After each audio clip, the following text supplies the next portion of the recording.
we're live. Oh, okay. Just stop the timer. All right, and we're live. Welcome to Whiskey and Rosé. I'm Melissa. I'm Lauren. And I'm Aaron. And today we have Ben as our special guest. Ben, why don't you go ahead and introduce yourself? I'm Ben Constantinitis. I'm a music educator in the area and a performer in the area right now. Constantinitis. Yes. He's the That Greek. is a last name. He's the Greek. What? He's Greek. Greek. It took Okay. a long time to learn how to spell it as a kid. I bet. I remember that. Yeah, he does remember actually. So that was a struggle. Yeah. Oh, that's so. And you're even graded on that as a kid, like if you have your name on the top. Yes, you did. You got graded on it. I remember very well. Oh my gosh. So- That's not fair. That is pretty unfair. I'm not gonna lie. You're at a disadvantage already. No. So today, Ben joins us, and he's a friend of Aram's, or Yeah. you guys know each other from elementary school? Elementary school. Wait. Why Back don't in you the why don't you tell us a little bit about that? Like when you guys met? I think it was like in 3rd grade. Oh my goodness. Something Wow. like that. Yeah. I think similar to a lot of connections when you're from an area. You know, we went to the same school. We didn't talk a huge amount, but it's like seeing a long lost friend when you meet later in life. It's like, oh man, I haven't seen you since how many years? We went to elementary, middle school, and high school together. Yeah. All 3 schools. All yeah? 3 schools. Oh, wow. So I've That never. doesn't happen to me. I see people from elementary school. I'm like, oh my god. Lord. I'm not gonna talk to them. No, I definitely They don't don't. I mean, everything. We were cool. Yeah. I also just don't have really good memory, so I'm not Yeah, gonna that's what lie. it is. There's a high possibility that if I went to elementary school with you and I happen to run into you, I may not even recognize you because I just don't remember. Yeah.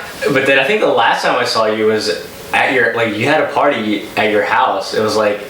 It had to be like 5 years ago or something. That not long ago. So for those of you who know nothing about me, I have an identical twin, and so he threw a party. Okay, yeah. Oh, Maybe there it is. maybe I should make the distinction because Yeah. I was not even there. So. Okay. Oh my 'Cause god. it was a freaking rager though.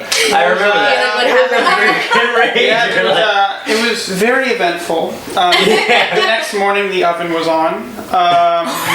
It was like straight Did up. anyone cook food? Sorry, that was my mom. Some people obviously tried to cook food. They at least got as far as. I think some people used the next door neighbor's pool. Yeah, I remember it was like we were all there was a pool there. It was kind of vague. It's vague. I was very drunk. It was very eventful. It was very eventful. And you missed out on it. I purposely, but That's just not your thing. many reasons. But I'll say that. So I was elsewhere at this time, so it was interesting, and especially interesting since that was not communicated to the parents, and the parents came home the next day, early morning. So you can use your We can imagination. put It was that together. interesting. It was like It a was. movie. It was like a movie. Actually, it was like very much so. It was like an American Pie. It was pretty cool. Wow. All thanks to John Con. Yeah. Who's John Con? That is my choice. Okay. So my last name's Constantinitis, typically because our names are typically just move to one syllable. Ben Con, John Con, and then Okay. our siblings usually Tim Con, Chris Con, Okay. Ted Con, Sue Con. How many of you are there? 7. So You have 7 siblings. well, so 5 siblings, and then Your obviously the parents. parents. So 7. Makes you Wow. sound like robots. Yeah. yeah, so it's my oldest brother. He back in high school had he was trying to do like a tech repair service to make money. So he's like, I think he called it the con service. And people were like, It's not very "Man, good. why am I getting no business?" I'm like, I'm not gonna fall for that. yeah, so anyway, you live, you learn. So That's That's funny. so it's quick tangent. Speaking of the name, so in school, my brother went to UMBC here in Maryland, and he met his current girlfriend, and everyone called him John Con, right? And it was just kind of a thing in our family, I suppose. And so I think she went to ask about him. She's like, so what is John Con's last name? And it's like, Constantinitis, and she's like, John Constantinitis. It's like, no. John Con is an abbreviation. His name's not John Con. That's funny. That's That is so funny. So you're engaged, and because we're talking about the last name, is your fiance thinking of taking your last name? I think so. We haven't talked about it too much. So, but I think in the short conversations we had, it's her last name is Mepham, and then my last name's Constantinitis. Yeah. So I think she was like, ooh. So. And then it's a name. But there should It be is a a name. name. You'll never It should forget be it. Most of the people who I talk to will say, Constantinitis sounds like laryngitis. It sounds like an STD. Sounds like a Yeah. I would have never. I would have never. And then, You just have some dick friends or whoever you're talking to, man. well, I mean, like a. I mean, itis is a... Yeah, well, I just need inflammation. Yeah. Yeah. Speaking of like connections back in the day, in high school, the way that it worked at Damascus is football members and band members, I think at the last game would essentially be, if you were a senior, they would call your name and say, now we're going to have Colin Curley, graduating senior year, and then we're, clap. Yeah. So, everyone would always butcher our last name, as you can picture. But the worst time it was butchered was by the announcer at the football game. So it's, and as a high school kid, this is like, it's a big deal. Yeah. You don't know how big the world is, so they're like, and now graduating from the band, Benjamin Constantinides. And everyone, you can hear everyone laughing, I'm this young kid, I'm like, oh my god. And you can hear the announcer off to the side talking. And Jonathan Constantinitis. Like, oh, come on. Like, I said his name right because, so. Constantinides. Yeah, so, and that followed me. Like, I went to North Carolina, I didn't tell anyone this story, and like, someone heard it somehow, and they were like, Ben Constantinides, huh? How did you think about this? Was like high school, like That's that. so funny. So, Wow, that's a last name for sure. it is. So tell us a little bit about your music, like what you're doing now, because you have a master's in Music performance. and you were in Canada, for your master's. So this was at Brandon University. I see. Representing. Representing. Very nice. This is in Manitoba, so north of North Dakota, almost smack dab above where the Peace Gardens is, right at the border. So it's like the closest, next largest city would be Winnipeg, which is 2 hours east in Canada. Oh wow. So the master's degree was in, the master's degree was in trombone performance, so that is my main instrument. And it gets cold. I think the coldest it got when I was there, this is Celsius, was negative 51. Oh my Wow. goodness Yeah. gracious. So, and for those of you who don't know, at negative 40, Celsius and Fahrenheit meet. They're the same. So what happens is as you go colder, similarly to when you're in the positives, and Fahrenheit is more pronounced than Celsius. In the negatives below 40, Fahrenheit is lower. So negative 51 Celsius, I don't know, I'd have to figure it out. It'd be like negative 59 Fahrenheit. Wow. That's That's did really you go cool. outside? Yes, I mean, I made the mistake of trying to run up, because I ran a lot in high school, in college, so I remember you did the You went cross country, right? Yeah, so it's, Yeah. and I did cross in the country in snow? college. Was there no snow? Well, it's interesting enough, and I don't know enough about it, but I would say typically when it's more mild in temperature, it snowed more. And maybe there's some science behind it, but typically I think at the colder temperatures, less precipitation formed. So there'd just be less snow. And you just be cold. Yeah. Well, and it's also nice because when it's close to zero, when it's close to 32, the snow would freeze and then, melt and refreeze. So it was worse for driving. And in Canada, it's not like, well, things are canceled. It's like, this happens all the time. It happens all the time. You need a truck or you need a Subaru or something. Yeah. So, and there's bad drivers everywhere. So it's it was what it was. But it was indeed very cold to go outside. So it was, that was my first time. I didn't have a vehicle down there because, I wasn't about to drive. So, what ended up happening was it was the first time I would see all these cars had plugs coming out the front. And I was like, man, all these guys have electric cars? Yeah. That's crazy. Yeah, I had no clue. I didn't know enough about auto mechanics. Wait, what? So it actually, a lot of the technology is also seen a lot in diesels that other cars have. So you plug it in, so you heat up the block, so when you start it actually starts, and it So it actually helps warm up your car. So the oil it's too thick. Yeah. So to make the viscosity thinner, you need to heat it. Otherwise, it will not. So then they heat. Oh wow. And then this was maybe the American in me sees everyone with these cars plugged in and nothing stopping people from taking the plugs. I'm like, don't people steal these? They're like, no. I'm like, no one steals these?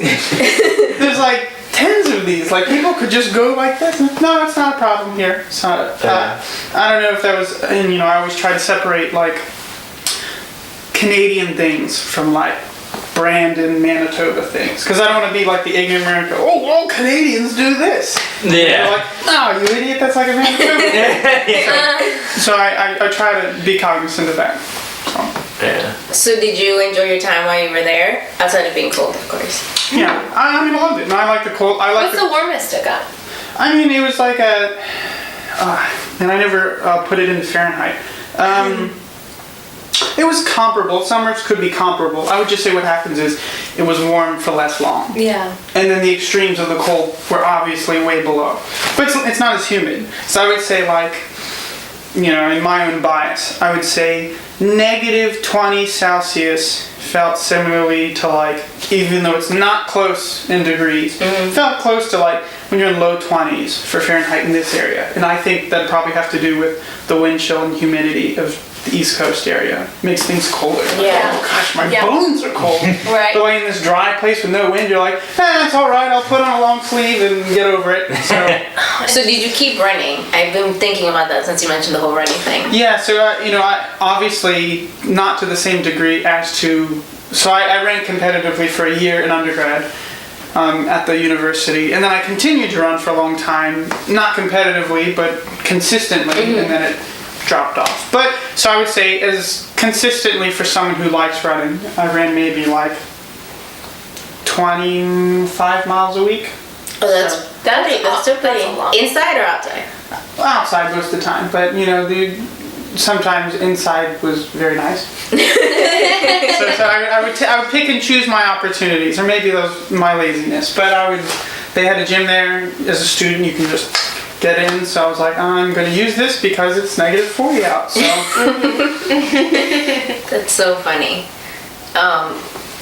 For me, anything that's I would say below 32 degrees Fahrenheit is unbearable cold. Yeah. Really? But then last year, it depends on your gear. I feel like if you have. But last year we had negative. I would wake up and go to work at -9 or -10. We had a few days, and that wasn't it wasn't horrific, but it really is the wind chill. It's when the wind will kill you. The wind kills me. A lot of it's reference. So I think that if it doesn't go below 32 frequently enough, you're just oh, it feels like 50, it feels like 40, and then below a certain degree, you're like, oh, it's just cold, right? But when it's cold, when it's that cold more frequently, then the same kind of way that it feels like -10, or it feels like. So you distinguish it more. The more that you're, I guess, intimate with something, the more you'll understand it. And on this, let's be honest, East Coast, it doesn't get to -30 very often, if ever. So. Yeah, that is very, very true. Yeah, so it's all grouped together. Below 32, cold as shit. So, outside of the weather, how's it been moving back? Because I know, are you working on different music, or? Most of the things, so I'll say this, probably the biggest thing that I had, this is silly, maybe this is more adult life than anything. I had free healthcare in Canada. Didn't have to deal with it. You know? Oh, yeah. So like Even though you weren't a citizen, they still gave it to you? yeah, as a student, you're provided. In fact, in my last year of my undergrad, I had an appendectomy. You know, I had to have my appendix removed. And that story is a funny one in itself. I don't have to go into it. But then, you know, it cost a couple thousand, even with insurance. It was what it was. But if I had had the insurance I had in Canada, I think I was insured up to like operations up to $500,000 here in the States as a non-resident of Canada. So I was like, man, I wish my appendix had exploded in whatever I did in Canada. Besides that, maybe the traveling, this is not Canada. This is any time you travel to a new place. You don't have connections. You kind of have to build up from the ground. So it's like you find maybe the ways that you can earn money, and then when you stick with a certain thing and you get contacted more frequently, those are typically the kind of things that you'll repeat. And then as you build up, you make more money that way. So in terms of music, that came very commercial for me. A lot of like wedding bands pay well. Anything commercial. So like, yeah, come on in for like 7 p.m. till 2 in the morning. And we'll pay a couple $100 and then you can go home. It's like you don't have to invest a lot of time and you still get paid very well. But then there's no product you can be proud of. So like the same way people compose music, that's like thankless.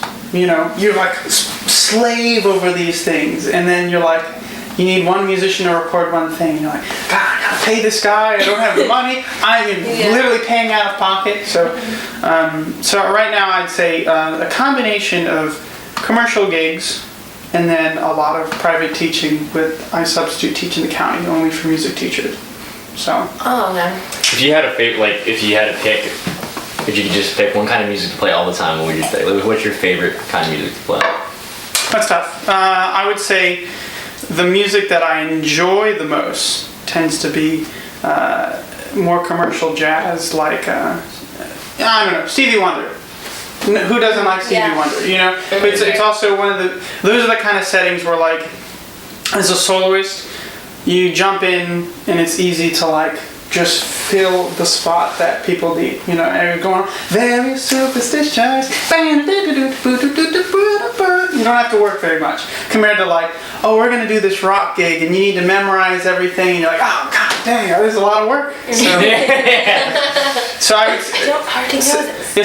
So maybe my favorite avenue of performing is the easier gigs. So which tends to be the more improvisational stuff, which by nature is more jazz. Because I remember growing up, you were like in the jazz band for school for like a long time, right? Yeah, I mean, I was involved all through the music program. So it was like the jazz band, the classical, the regular band where everyone's like, all right, guys, we're gonna play Let's Go Band. And you're like, all right, let's do this. And, all these kids begrudgingly, oh, okay. Meanwhile, Ben's like hyped as shit. So very, very similarly, maybe to most people in band, I didn't really care about trombone. Now, who cares about trombone? I mean, in fact, it's my least favorite instrument. So the reason why as you can probably tell, I have a very high voice. And I sang in choir, I did a lot of singing, but I wanted a low voice. I was like, man, if I could just figure a way to have a lower voice.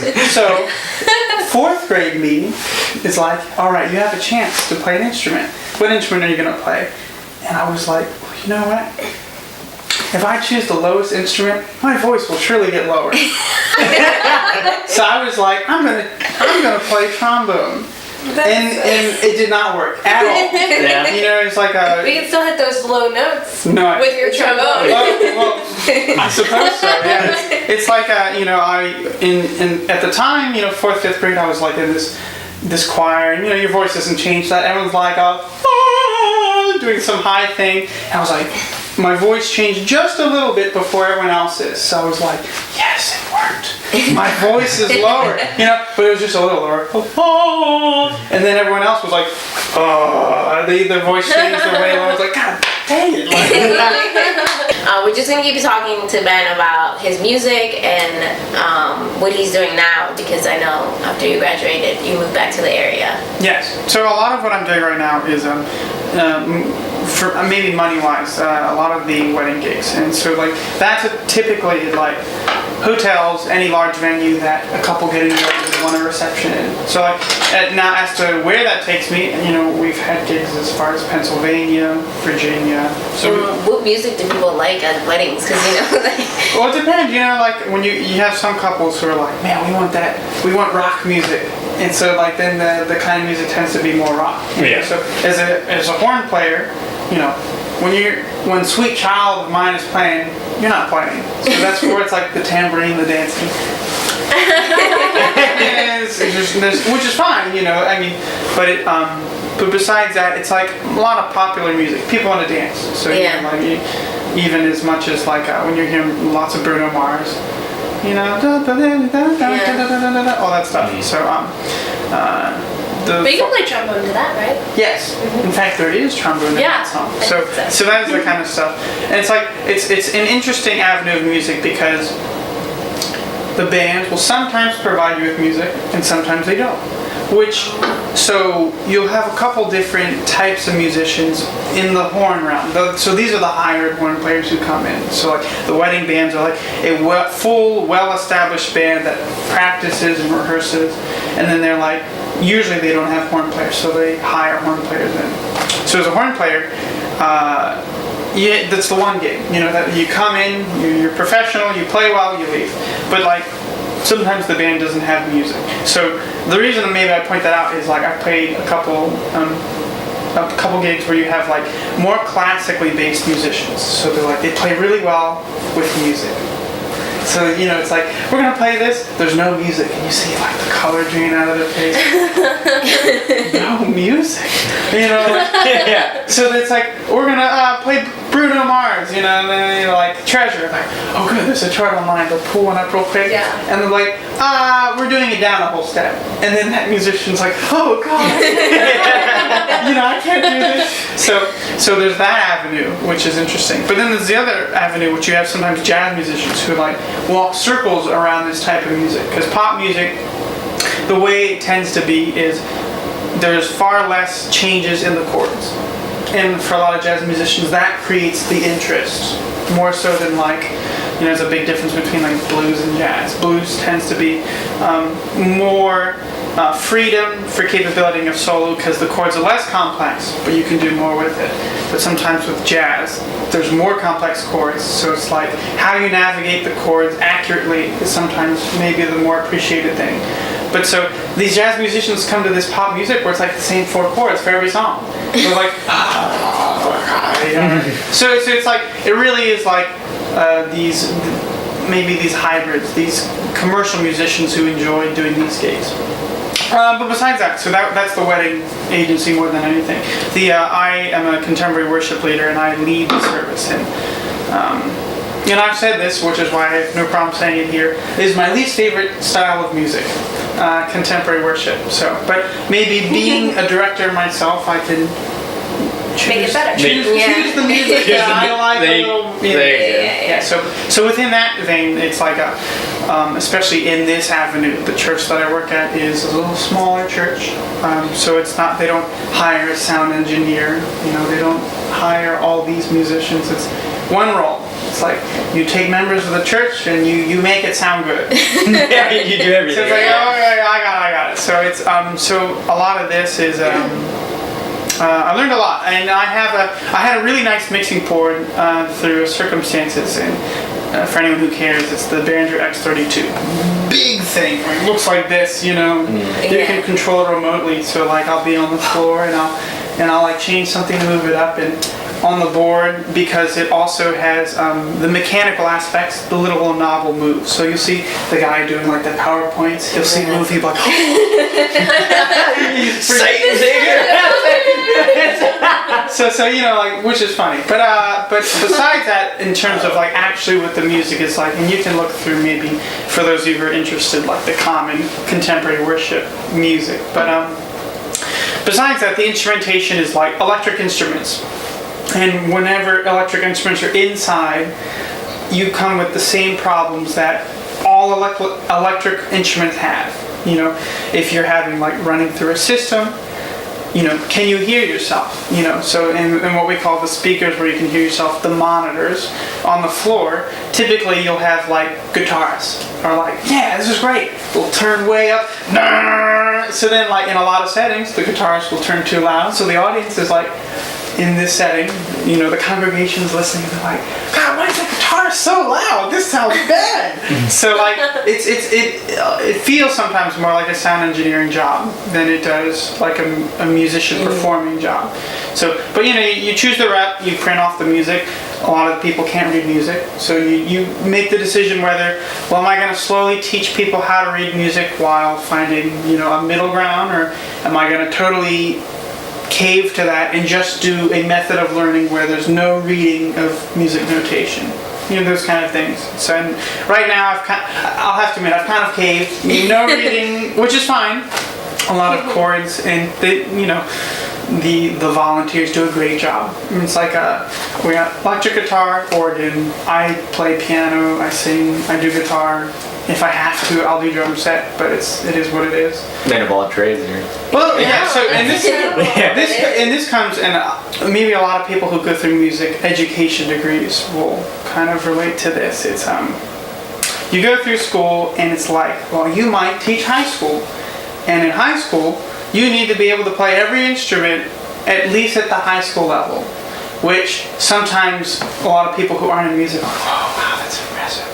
But you listen to a lot of high school kids, you know, it's not necessarily the best sound. So if you know how to create a good sound and you understand how you can get there and how to identify the problems that are occurring, that's typically all you need. The best educators obviously play better, you know, and try more things out. But so with maybe the music ed degree comes, you can play piano, you can play drum set, you know. And I came from, you know, a rock background. So in that setting, typically your friends are like, hey, our drum set player's not here. Can you jump on? Oh, okay. So you kind of learn on the fly. Similarly, I feel like different instruments are so physically different. That'd be like a marathon runner playing football. Yeah. Because like drums, you're like, it's a workout. And then, well, it's like you always. And I cannot play the trumpet. I cannot. Can you play an instrument? No. They are very different. Very true. So your lungs, you have strong lungs. It's like the ability to internalize what you want to hear and then the ability to do it are far different. So like, you know, take drum set is very physical, you know, but it's also it's hard to be able to play certain things in certain limbs without like totally messing up. Yeah. So compare that to like brass playing, singing, well, all the instruments, but maybe the ones that I've related to through my practices, those tend to be the ones that you fall out of shape very fast. Very similar to exercise. You know, you stop lifting, all that muscle turns to fat. Yeah. So like, you know, this is a little weird, but it's like, as a brass player, I carry this around. It's just a rim, so you have a little thing that you blow into. Yeah. So the way that... That's big. Yeah, I was gonna say that's not I suppose so. But the way that it works is with any brass instrument. So like with a woodwind instrument, typically the thing that is vibrating is the reed. When you blow in, the reed vibrates, and that creates the noise. When you talk, these vocal tissue folds, they vibrate, and then as they vibrate fast enough, you have higher pitches. So with brass instruments, your lips vibrate. So that's not to say that like lips are more important than like air. But what happens is you blow air, you have a medium at which your lips are placed against, and then you get. But that coordination is hard to build. So like if you so you carry that around so you can practice. Yeah, because it's more so coordination than anything. It's like because there's other things that come. That'd be like practicing guitar like this.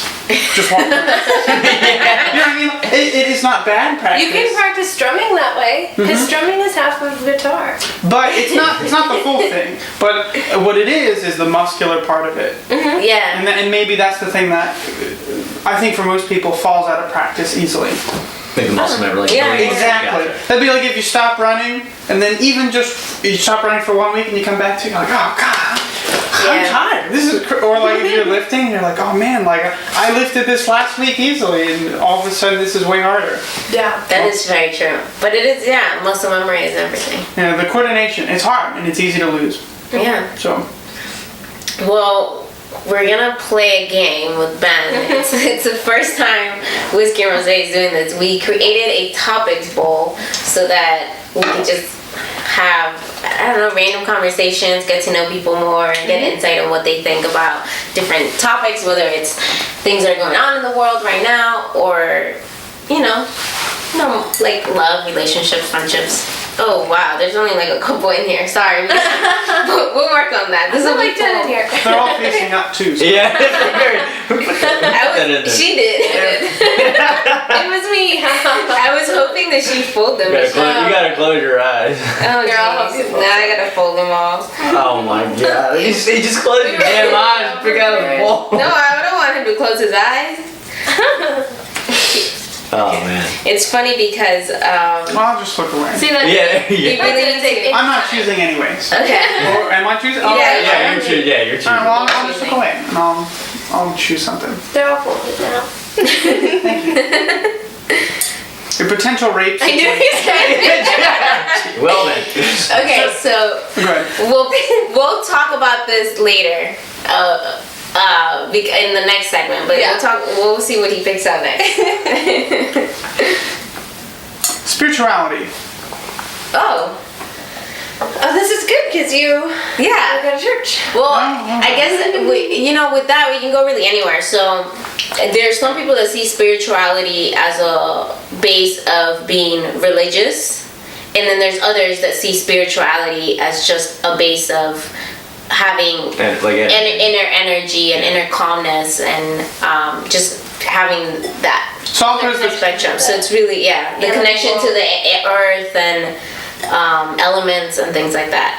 So I'll pose the question: how is being spiritual and how is being religious different? I guess it depends on the person, right? Well, because religion is split up into several different religions, and it's about the story told throughout the religion. I think it depends. Like if you identify yourself means. as a religious person, like if you identify with either like if you're a Christian or if you're Jewish or whatever your religion is, maybe then that would dictate the way you view spirituality. But if you are not religious, then I think that also affects the way you view spirituality. Yeah, and religion's an iffy thing, I feel. Not iffy, but it is a hard subject to talk about because some people see religion as just like a pathway to like believing in a God or a higher power, and then others see religion as a base of the way that they live their life on a day-to-day basis. Where other people, and obviously spirituality comes with that. Some people assign spirituality with religion, others don't. But I guess we could talk about how we feel about it. For me, to put it very simply, Yeah, let's talk about how Lauren feels about religion versus spirituality. I would and then say we'll get religion can be used for good and evil. And I can't think of a way that spirituality can be used for evil. Okay, what about you? Ben, how do you feel about like religion versus spirituality? Do they go hand in hand or? Oh, just by the nature of the word, I would associate religious with religion. Maybe it's the thing that most people would do. Compared to spirituality, sometimes most people, for example, take someone who doesn't go to church, but feels very connected with things that we can't touch, or things that like thoughts that we create that we don't think come from us. Most people describe that as spiritual. I would say, rather than religion. So I'm having trouble finding a concise way to put that into. Yeah, I mean, I guess it is just your personal thought about it. Like, do you feel like religion is, spirituality is based on religion, or do you think it's just, like you said, somebody that just feels connected to something? Well, again, it depends on how we define it. So, the way that we define what is good, how we define morality. Religious people would say that, like, there is a something puts things in motion, and we tend to gravitate towards things that are good. Yeah. I think so the way that would define is, people in religion wouldn't describe that as religious. Yeah. They would say that that's like a defining order of things, kind of. Mm-hmm. Well, Human thing. Yeah. Yeah, and you can define it. You can define it however you want, right? But so like, contrast that to like, the idea of chaos theory, that everything's random, and the idea that like gravity's a coincidence.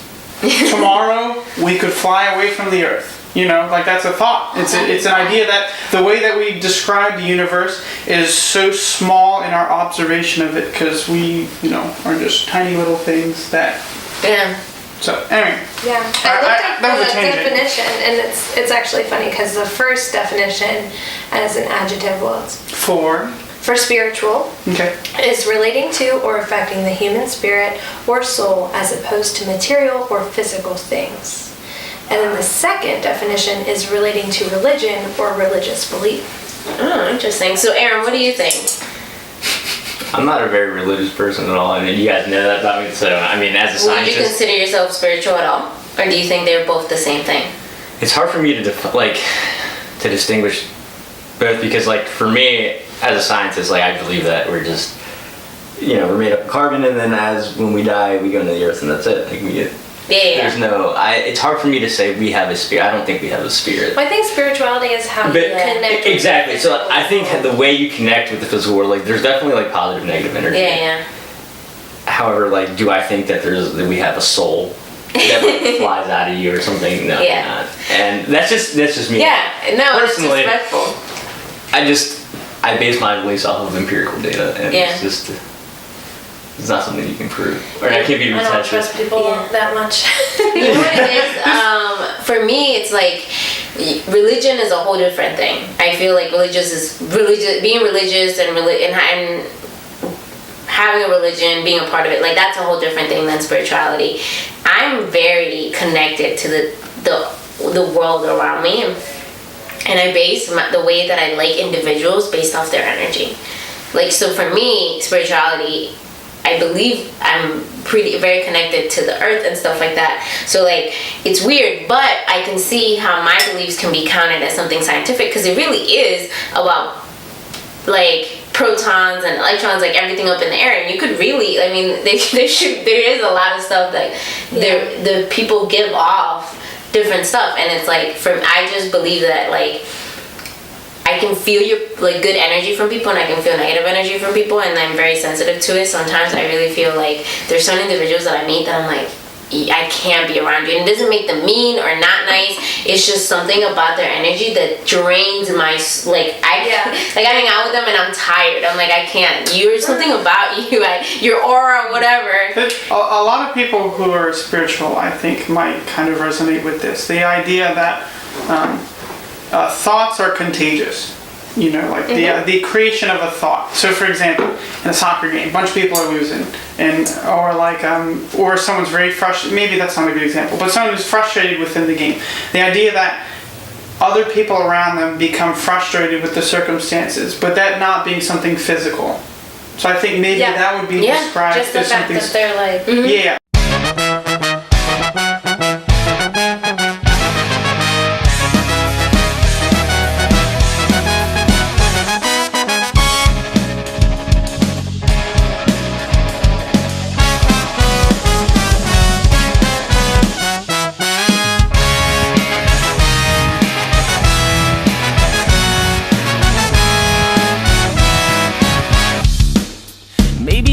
Just another life, or maybe tomorrow I'll die. I'm not a pessimist, I'm just a realist, and I think I'm winning the race to the other side. There's plenty of room for another life, so maybe tomorrow I'll try. There's a figure who saved me once before, but I can't remember what she looks like. I keep thinking I can help myself, but I keep thinking about someone else. With my lone blind eyes, I'll be your king, even if we leave the lights on. I'm a renegade with a little bit of fight left. I'll expend it all when I feel a hips press. I'll pretend for a moment, 'cause everything is nothing in the face of everything with my lone blind eyes.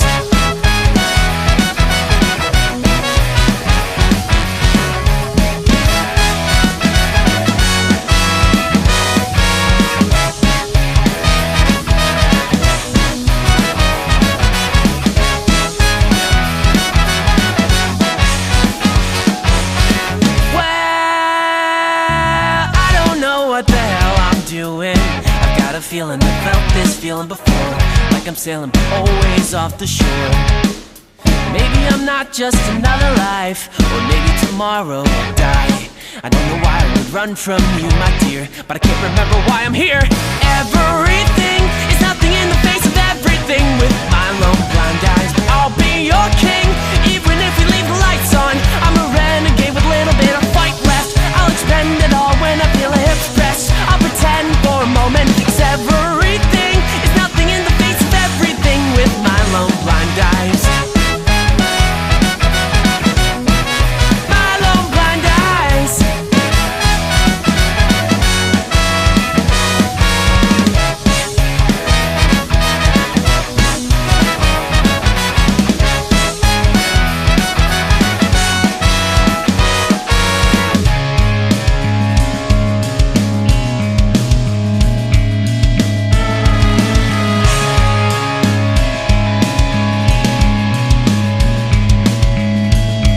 I'm sailing with the wind against the tide. I can't resist. I think I like the way the wind will kiss my eyes, make me hide behind my hands until I feel the morning sand between my fingertips, and slowly they will fossilize. Water somehow makes them dry while veins hide from my skin.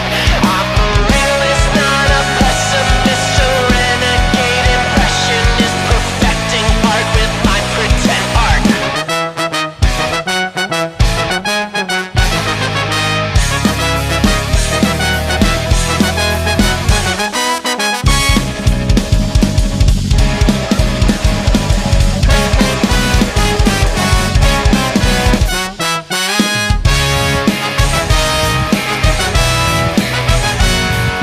My pretend art.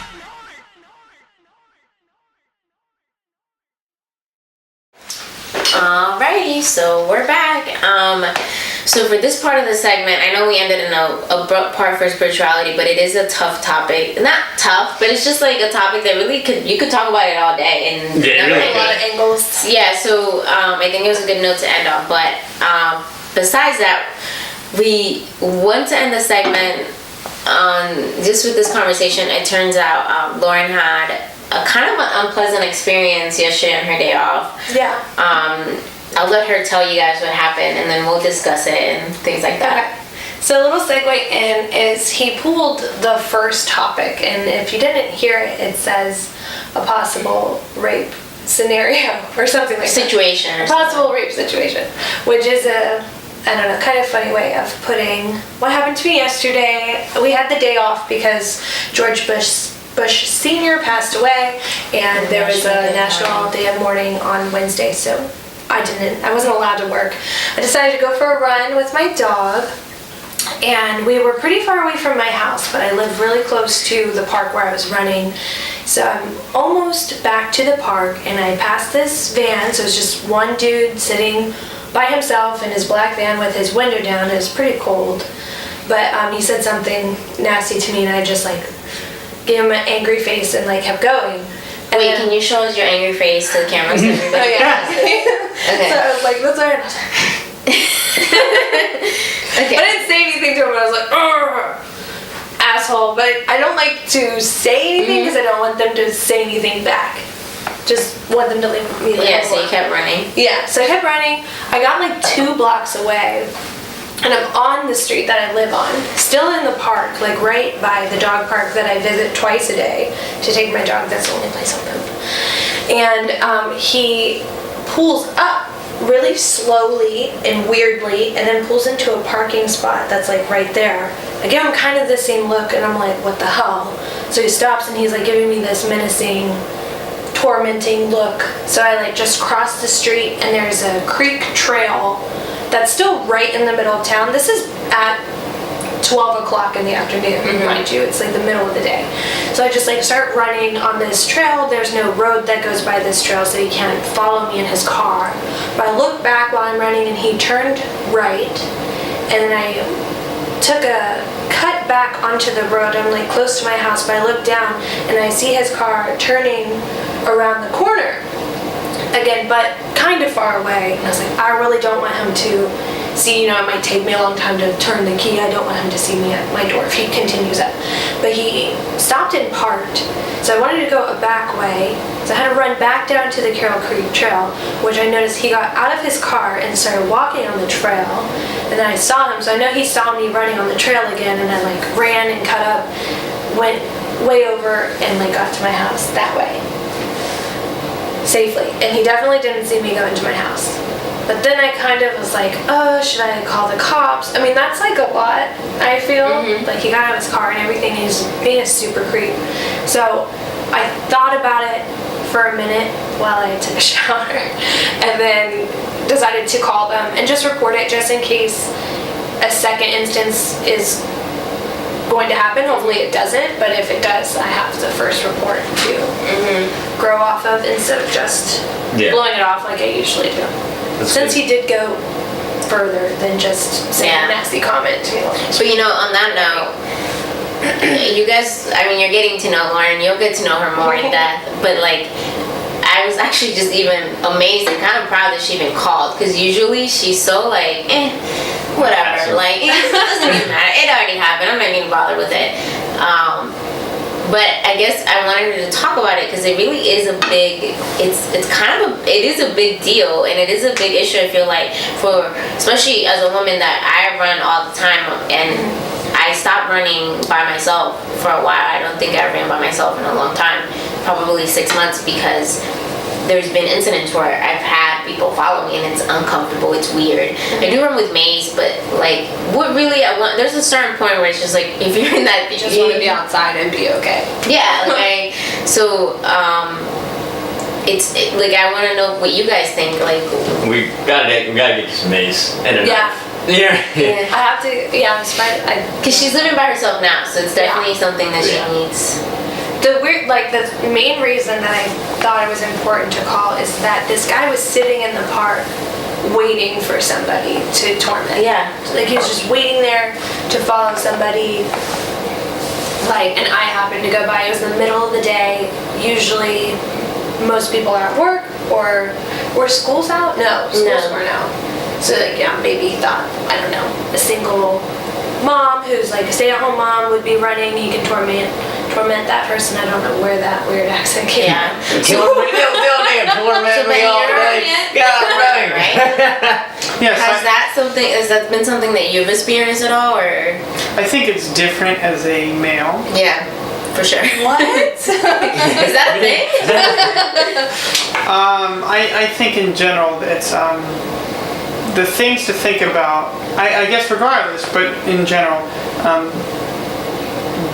be aware of your surroundings, because just not being aware of that is probably the worst thing that can happen. But be more aware. That's a hard thing to. All you have to live is So it takes conscious effort to make more observations when you do things. So even if you go running and you typically run alone, the conscious effort of observing more things as you run is a good thing. And then besides that, it's I strongly would feel that anything that puts distance between yourself and somebody else, that's a potential threat. So some people might think this is overkill, but any kind of spray is probably the easiest thing to use, and one of the safest, because you don't get in close contact. If you're not comfortable with any means of defending yourself, it's easy, it works, you can get away, and then being in public places usually helps. So I don't run at night. In general, you don't want to get hit by a car either. But run in times where you can see where you're going, where other people can see you. I think those would be ways to avoid maybe some of those instances. It's funny because so this happened yesterday on Wednesday, and on Tuesday I was wearing this coat. This is it takes me forever to tell stories, and I apologize. But, I reached my hand into my coat pockets, and I had 2 pairs of headphones, and I have the iPhone, so I have that special plug at the end. It's oh my gosh, I didn't even know I had 2 pairs of these. I have 2. I'm swimming in headphones, and I don't know what I did with both of them. But come Wednesday, I know I left one at work, and then honestly, I think I lost the other one in like that short time span. But I was going on this run, I was like, oh, it'd be really nice if I could like listen to music and run, and I couldn't find the headphones anywhere.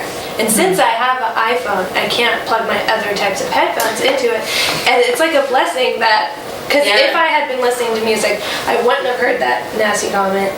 And possibly not noticed the second time he was following me, and then he would have seen where I lived, because that's right where I was going. I wouldn't have crossed over the creek. Well, they say you're supposed to have one earbud in when you're running outside, right? Like, But you know, it's hard because like. I was just saying. I mean, I don't do that. Running outside, that's what they said. I love running outside because it's like, there's it throws nothing. it off balance and it pulls the other. And it like falls off, but there's nothing like running outside. And I love running by myself because then I'm not thinking of like trying to keep somebody's pace up. And like I like running, and I like running by myself and at night. Or not at night, but like in general outside. Yeah. And it's hard because like you can't run on a trail. You're not supposed to run a trail by yourself. Yeah. And you know, it makes it difficult. Like the only trail that I really feel pretty safe running in is like in a warm, nice day is the Damascus Trail, because really there's so many people there with their dogs and couples. I love that trail. And there's kids. It's really like a safe trail to run in. There is certain parts of the trail though when you start getting closer to the park where it's like a little bit less people because there's so many hills, but that's besides the point. Yeah. But around here, like, I run on the streets right here on 355, and it's uncomfortable as heck. Like, I hate people honking at me. Like, they honk at you? Yeah, like, really, fuck off, man. Like, let me like run in honking peace. At you, like catcalling, honking? Yeah, like honking and like, or like, it's like they want you to get out of the road. That's so rude. No, because you know the trailer homes are right up there, and like behind the house. Behind this house is pretty bad. It's pretty just like a. You know, it's not the safest place. It's not unsafe either, but like people, that's what they do, and it's uncomfortable as hell. Yeah. When I'm running and I hear people honking at me, I'm like, oh shit, did I do something? Oh no, you're. That's just my first. rude as Like, fuck. what? Am I in your way? Yeah. Like, what the? It's the first reaction. I've never been honked at. Don't worry. Like, I'll teach you guys some like self-defense stuff. And, like, we should. Yeah, But it's definitely good that you called. And reported, because it makes it a little bit safer for the next person, just in case they're out, like, you know, cops tend to. Yeah, and I told them the make and model of the car, so if any other instance happens that involves that same vehicle. So maybe this is an important point. Observing the vehicle, the color of the vehicle, you know, whatever. Tag number. Whatever you can remember, you know, even if it's not the tag number, if you're like. AZQ23, I can't remember that. Right. If you just remember what the vehicle looks like. And then also, something else you touched upon, maybe we could talk about this. You don't go to your house. You avoid the house so they don't know where you live. Would that typically be something that's safer? Yeah. So. That's for sure. And I think running with your phone in case there is an emergency. Right. There's sometimes, I mean, when we lived in Gaithersburg, I mean, it wasn't that it was super unsafe, but you know, there was that sketchy, like, happy ending massage place behind it under us. Yeah, we lived in the Kentlands, but there was like a massage parlor under us, and it stayed open till like 11 at night. Nobody's getting a massage besides, you know, and you would see men come up in suits and men at all odd hours of the night. Whatever, that's besides the point. So sometimes I'd get freaked out because I'd be coming home late and I may not be home yet, so I'd always have my phone on 911 and then just like ready to dial. Just because like it was like a way to make me feel safe. Like I'm like, if somebody attacks me, they can hear all the conversation. It's a weird theory that I have. Can you text 911? No, but with the iPhone you can click. I think you click like there's a way that you click the button like a couple times and it automatically dials 911. Okay. Or something like an emergency call. Yeah. And it sends your location. Yeah, but with your iPhone, they can pretty much locate you. That's why I share my location. So when I run, that's something that I do. I share my location with my friend Ryan, who has an iPhone.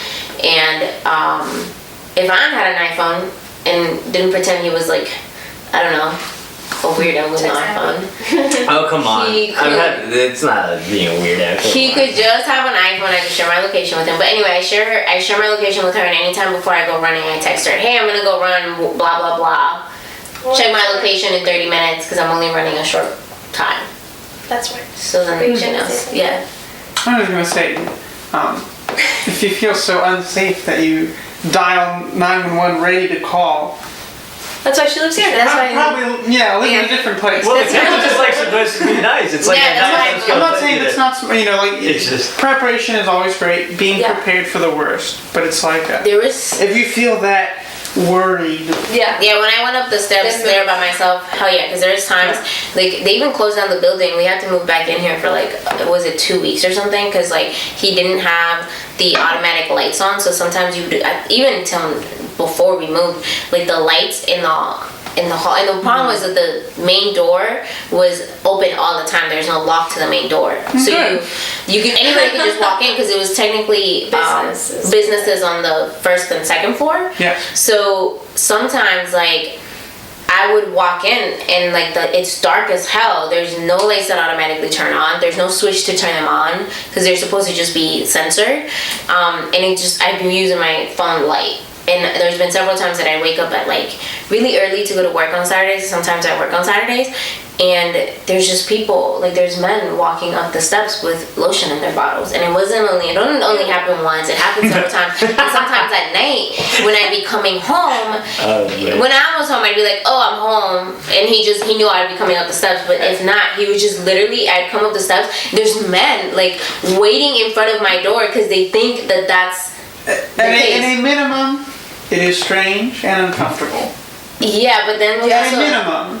Yeah, but then that's another I time. didn't handle that because I feel like I'd freak the fuck out. Well, that one time that the guy knocked on the door and he tried to break in and he was like, I want sex, and it's like this drunk man that's just like at my front door asking me for sex. So I called the cops and I was like, yo, like, this happened. The rest of the guy, well, then they detained him for a second and they're like, and I was just like, what the fuck is going on? Like, why are you even here? Like, it's in the second floor. I don't do happy endings. Like, leave me alone. But he came home and he was freaking Oh yeah, it's birthday, right? That's what you said. I don't do that. I don't do that. I didn't really birthday. Yeah. But, like, he literally, Adam came home and he was freaking out. He's like, what the fuck, we need to move out. And that's really one of the reasons why we moved back in, because it was just uncomfortable. My fiance lived on top of a bank, so she was like the 7th floor of a bank, which was quite secure. Yeah, I was in the same. But it's next to a bar. So, like, it be that what it may be, you park, and then there's lots of people who've been drinking around the area. So it's like the combination of being very secure inside and then having, like, less than coherent people outside frequently. So she used to talk about that, and maybe at a minimum she would have to be more observant than normal. Yeah. Just to be noticing who's around, what's going on, is anyone paying attention to what's going on, or anyway. Stuff like it seems very similar, except the business instead of a bar seems much more promiscuous. So yeah, it really was. But that's really besides the point. The whole point of Lauren telling the story is just to make you guys aware that, like, if something does does happen, just inform the authorities. Try, like you said, pay attention to your surroundings. The car, the make, model. If you can get a good look at the face, whatever. Yeah. Obviously, you shouldn't be that close to somebody. Don't be looking at their face if they're chasing you. Yeah, I honestly don't remember his face. Yeah, but I have a terrible memory. we will end on that note. And I hope you guys can stay safe if you're out there running by yourselves. Yeah. I'm just kidding. Just enjoy it and really just pay attention to your surroundings. Take your earbud out. Yeah, don't with their headphones both in. But before we end, I do want to let you guys know, unfortunately, we weren't able to drink whiskey today because Aram sucks. I wasn't able to go to the actual liquor store. I got beer instead. We did drink the Scarlet of Paris Rosé, which is good. my favorite rosé by far, and we've had it a couple times. And then we also had the Barefoot Rosé. I was actually impressed with the Barefoot. I'm not gonna lie, I was impressed too. It's it was good. Good. I was surprised. And then the Aram sipped on. Because the Dogfish had the Namaste White. It's a Belgian style beer. All right. So, check us out on YouTube, Instagram, Spotify, and Podbean. And then you can contact Ben for any musical wedding gigs as well. wedding gigs, things like that, or Back in parties. the area. at on his Facebook and Instagram, which is So you can, Benjamin Constantinitis. My name. You can Instagram is just an abbreviation BHCONSTA, BH Consta. And then on our YouTube channel, you'll see at the end of the show, you will see all the information where you can contact him, and whether you want to contact us through the Whiskey and Rosé or our personal, which we'll have that down. Aaron is currently working on our website for Whiskey and Rosé, so you can find all of our information just in one site. Hopefully sometime soon. He does work and is a full-time student, so give him a break. Yeah, we went too hard on him for getting the whiskey. Yeah, we did. We're sorry. We apologize, Aaron. It's a work in progress. But thank you guys for tuning in. We really appreciate it, and thank you, Ben, for coming and chatting with us. We really enjoyed it. And hopefully we can have you back sometime soon. Yes. Alrighty. See you guys next week. See you all next week.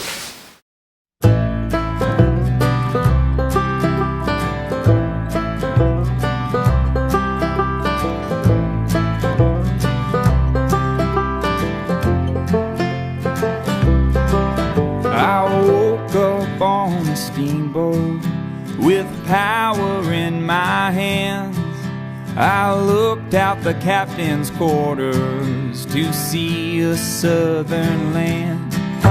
Well, old man River is running to meet his wife, the sea, and there ain't nobody steering, for the current's course is free. Yeah, the current's course is free. Steamboat, carry me to my Delta home. Steamboat, carry me, I got rivers in my soul.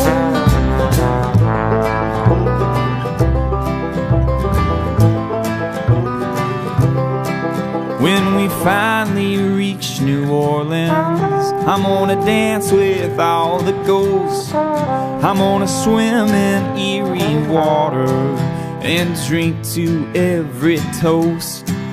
On the bank of the Mississippi, there's a pimp suit preacher man saying, come into the water, for the kingdom is at hand.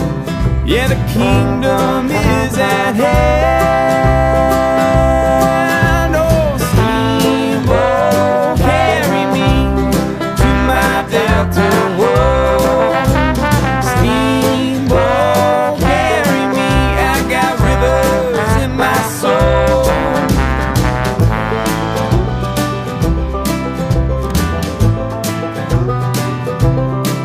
In the finely layered darkness of the warmest August night, I skipped along the cobblestone that danced in oiled light. When I came upon the mansion,